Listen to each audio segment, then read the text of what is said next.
I'm a skeptic when it comes to ghosts, but there was one house that my dad lived in, which definitely had some unexplainable occurrences. Do you ever go into a room and something just seems off about it?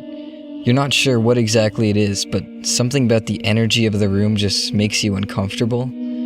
Well, there was one very little room like that in my dad's house.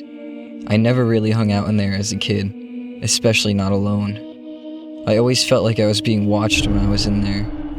But at age 10, I hit a rebellious stage and decided to see if I can get over my fear of this room by spending the night in there. I went in, turned on the lights, and started watching television. After about 15 minutes of watching TV, it just shut off on its own. I immediately thought it was one of my siblings playing a prank on me with the remote, until I noticed the remote at the foot of my bed. I came to the conclusion that it was an old TV.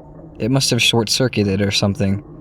Luckily, I was able to turn it back on and continued watching my favorite show. I began to relax and get cozy again. I started to forget about the whole incident. That is, until the lights turned off on their own. At this point, I was spooked. The light switch had been physically flipped down.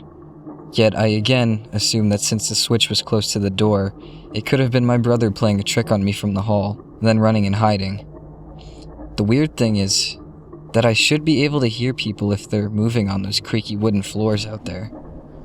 Nonetheless, I decided one more time to watch TV, but not even a minute later, I literally felt and watched the end of the bed pressed down as if someone just quietly sat on the corner of it. That was enough for me.